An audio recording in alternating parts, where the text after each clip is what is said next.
What's going to happen come February 8th? Are we just inevitably headed toward another stopgap measure? No, I don't think so. I think the Democrats learned a lesson. I think they shut it down. There's no question now. And I think you go back and look at the vote yesterday and see how many Democrats voted for almost exactly the same bill they voted against on Friday. I think they learned their lesson.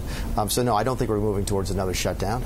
There's a lot of things to deal with between now and February, which is February 8th, which is a very, very short time in Washington. Keep in mind, I think the House is in session maybe 6 or 7 days between now and February 8th. One of those days is for the State of the Union, so it's going to be compressed time. But I think that there's a motivation on everybody's side to go ahead and get something done. I want to get back to the State of the Union in a second, but what's going on with DACA? Because earlier today, Senator Lindsey Graham told reporters that potentially what the administration is asking for is about $33 billion for the wall, in addition to an increase in funding for the Dreamer program. What can you tell us about the negotiations on DACA and Dreamers? Well, the negotiations go on. In fact, they were going on before the shutdown. We had to stop them during the shutdown because we refused to negotiate with the Democrats while they were trying to hold us hostage and hold the American people hostage. But now that the shutdown is over, we've started discussions again. I think the president had half a dozen members of the Senate into the Oval Office yesterday, even technically before the government was open, to start talking to them again.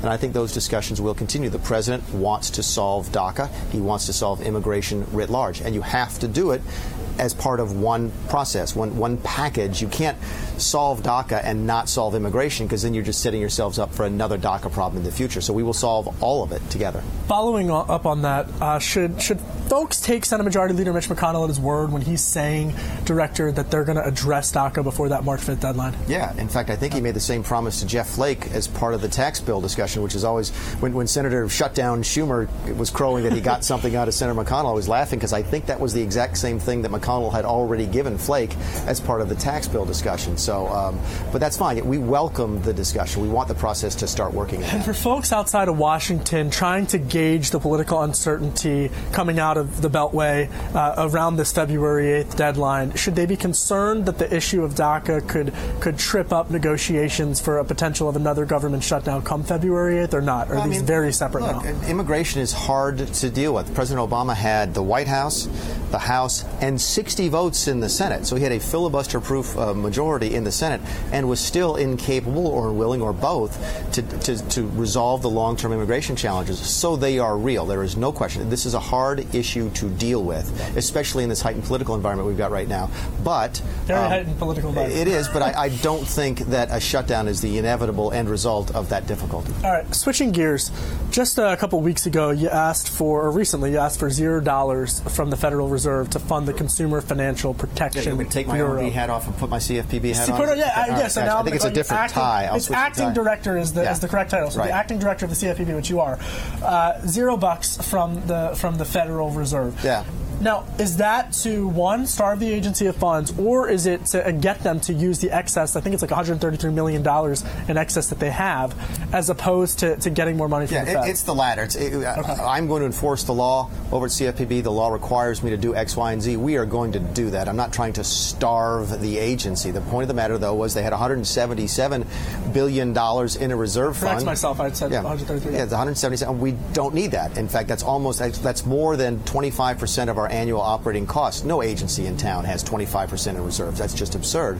So he sat down with the management team over there and said, look, we are not going to ask for money because we don't need it. We are going to spend that reserve down. That's just being sound managers of taxpayer money. So come the State of the Union address, are you going to, is the government going to, or is the administration going to ask for more money from the CFPB or for the CFPB? Or no, keep in mind, and this is what's unusual about the CFPB. They don't get their money from Congress. This is one of the problems I have with CFPB. I had it when I was on the Hill.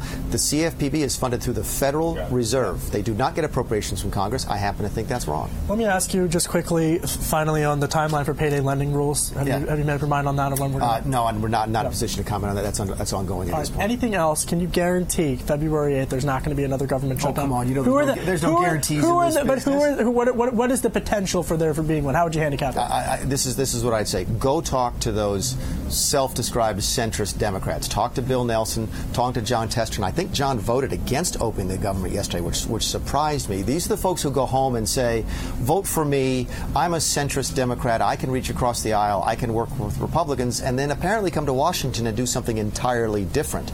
Those are the swing votes in the Senate. We know where Schumer has to be. Schumer is sort of held hostage now by the left wing of his party. That's just the nature of being in leadership. Warren's wing of the party, Bernie Sanders, Kamala Harris, they're sort of dominating. They all voted against it, and Schumer is sort of has to kowtow to that side of the party because that's the part of the party that shows up in primary elections.